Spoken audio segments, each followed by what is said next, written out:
Hello and welcome, a very warm welcome to you.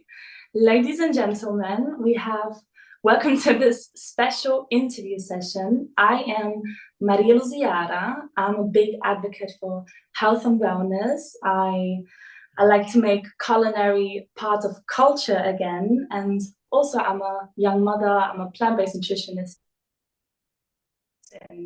in training and the founder of the Glow Food pop-up dinner parties. So furthermore, I'm a big believer in shifting your reality and using like encoded structures of the brain for my personal benefit.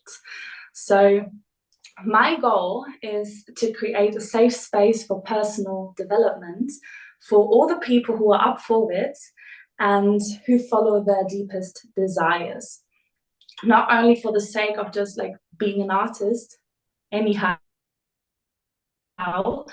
or whatever, but really stepping into their zone of excellence or more so into their zone of genius. And yeah, to just make this big reality shift like no big deal and just like effortlessly have it as a part of your everyday life and your own reality. And yeah, okay, that might sound a little abstract, but I don't care. So here we are, having the privilege of delving into the fascinating world of personal transformation and the journey of becoming an author. Today we are looking inside an author's mind. So becoming an author is quite a journey, I think, that demands courage, perseverance, and a shift in mindset as we transition from our old selves to become and embrace the new self and embrace everything that has to do with it. For example, like a passion for writing. So our guest of today will provide us with an intimate insight of the steps that he took to achieve this metamorphosis, unraveling the process that allowed him to harness his inner fire, his inner creativity, and find his voice as an author. So welcome, Nick. Welcome. This is Nick Ponter, the author of Connor Jackson and the Memory Thieves, which he published in 2019, and Connor Jackson and the Quest for Azov, I think, just published recently in 2023. So just to let you know, I found it very interesting while you were talking about your past. So this is why we are here today. Just for further information, he is my business English teacher, or he was my business English teacher.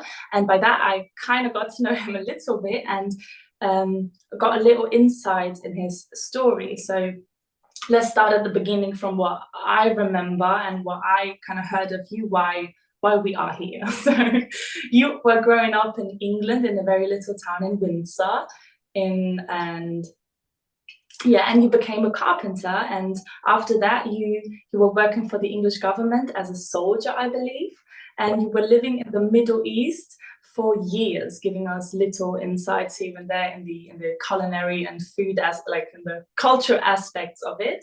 And now you are an established writer and you own a language school in Germany, and I think you have never looked back. So today we all are going to explore how you overcame obstacles, gained your confidence, and managed your time, and also like stayed motivated to keep on pursuing your dream and to access your inner creativity. So join us as we delve into this world of writing and self-development and personal transformation, or whatever you want to call it. I just love to get inspired by inspiring people, and today we're going to get inspired together. So Nick, thank you very much for being here. Would you like to give us a little insight in your story, just a little snippet or overview of who you actually are or where you came from? Yeah, for sure. I mean, you've done a very good introduction. I'm originally from Windsor in England, just outside London, and I lived there until I was 18. Then I moved to Germany. You're right, I was in the British Army, and I also served. I was 23 years, and I was a carpenter in that stage as well. And I lived in Bangladesh and Pakistan for 6 years. came back to Germany, and then I thought I've had enough of that lifestyle and decided to leave the army, and I transformed myself to become a business English trainer. So carpenter, soldier, business English trainer. I'm used to transforming myself. And the transformation to become an author, I'm sure we'll talk about that in a little bit more depth, just started from one single idea. There was never an aspiration to be an author. I didn't realize I could do it. There was no real fire of creativity in me. And then I found it, and it just came out. And I think this is the journey we're going to go on today. Yeah, it quite is. Very interesting. So you said you are used to transforming yourself. Well, you were an English boy in England and became a carpenter, became like a transformation for me also is about you have like your name, Nick, comma, whatever it is, you know, you were Nick the carpenter, then you were Nick the person who's living in Bangladesh, Nick the soldier, Nick the one who's working for the English government, and now you are out of yourself, Nick the author, from what you said, from one idea or from whatever it was. So becoming that author is like involves a significant transformational process in a way from your initial persona or from the persona before that to embracing yourself fully as the identity as an author. So would you like to share with us some of the processes that you went through to access being an author in your mind? Yeah, very much. I'll try to remember the process as best I can. It's a few years ago now, but I think you've got to come back and look at the root core of a person. And of course, we're all different. There are some people who are scared of change. There are some people who are scared of transition. Some people are scared maybe of not wanting to try out new things. I'm completely the opposite. Where it comes from, I don't know. I'm not sure if it's something you can teach people. I just have it, and I've never been scared in trying out new things. In fact, I thrive on it. For me, keeping my brain active is trying out new things and not just doing the same things over and over again. So for me, the traveling around the world, even when I travel, it has to be something new. For me, there's nothing better than go somewhere and don't have a plan and just make it up as you go along. And these are all things which, you know, drive my fire.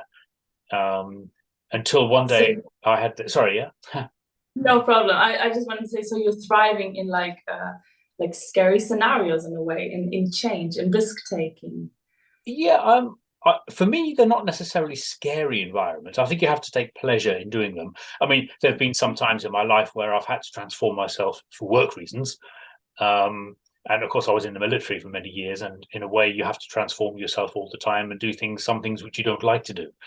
And I suppose in some way, the 23 years taught me not to be scared of things. And I always said to myself, if you don't try it, you don't know. And that's always been my motto from quite a young age.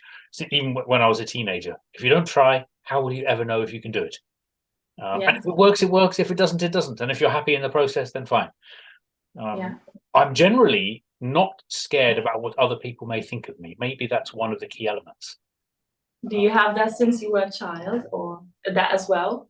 Yeah, I think so. I mean, I can't put a particular date stamp on it of where it comes from. It's maybe a slow process. I think when I was a school child, I was probably similar to everybody else, and I was just in the rat race and doing what you have to do. But I left home when I was 16. So this is probably the first indication of getting out of the typical mold. I mean, who leaves home at 16? I mean, I don't know many people who do that. And I think that was probably the first trigger of my personality of making this very risky, nervous move. And what made you look initially different from everybody else in a way? Yeah. I mean, I was with other people who had a similar mindset because I actually did an apprenticeship as a carpenter in a military college. So we were all between 16 and 18 in puberty and also living away from home. It was a very, very, very challenging time where most 16-year-olds will still be at home in the comfort of home. So I remember back, it was a very challenging time. But I think because of that challenge and doing something difficult, it molded the direction I went in. Because after that, I thought, well, if I can do that, then I can do anything. Yeah, for sure. And that might have spiraled until now, to the person you are now. So, yeah, like how did you navigate this shift? Did you see it from a different like from a third person in a way, or have you just lived through it? Like how did you navigate this shift in mindset? Did you do it intentionally, or was it just something that you just had an idea, came up with it, just did it, and then you published it, and just free flow? Or did you have to have a certain shift in your mindset which you actively pursued? I think there were various shifts in mindsets as the initial idea turned into something more concrete, something you could touch. Initially, I just had an idea. I was sitting in my garden one evening, and my garden was completely destroyed by molehills, these little creatures here which dig things. And I thought to myself, why do they need so much space? I mean, what are they doing? And I was just sitting there giggling to myself. And then I thought to myself, there must be a world below the ground for moles to need so much space. And I thought that would be a cool story. And I didn't actively say to myself, like, hey, I'm going to be a writer. I just thought to myself, that would be a cool story. And I'm the type of person who, once I get an idea in my head, I don't let it go. And then I said, I'm going to write a book. I didn't know how. I'd never, people study literature, people study writing skills, people study how to plan a book. I did none of that. And I actually didn't listen to any advice from anybody. I just sat down and started planning it. And I think I spent about half a year writing notes of random ideas, completely random ideas, until I started putting it together in some sort of order. And I suppose that was the first real transformation of that. My mind was working naturally in a way an author's mind might work without having any formal training. But do we have to have training as an author? I don't know. I mean, if you go back, I did might think be quite very helpful. Yeah, I think it's. I mean, everybody's different, and some people might need help organizing their ideas. So I think if people need help, but I thought to myself quite basically is if you go back many hundreds or thousands of years and you have people sitting around a fire telling stories of what life was like in the past, I don't think they studied storytelling. So when you take storytelling down to the very root, to the very basic of it, I think what I wanted to achieve, and I did actively think, so I can answer your question quite well. There was a transformation and there was a thought process, and the thought process was, I want to write a story and people who read it should have the feeling that me, Nick Ponter, is reading it to them. And so I decided to write in the first person. It's written from the context of the protagonist, Connor Jackson. So maybe I am Connor Jackson. Who knows?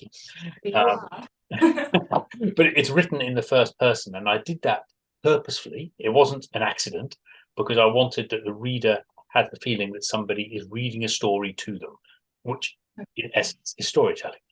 So I didn't do the third person avenue. But you don't have to. So like you made up your own rules in a way. You made up your own structure, like the process of what you just told us. Like you collected random thoughts and let's pin them together in a way, and then like started your writing process.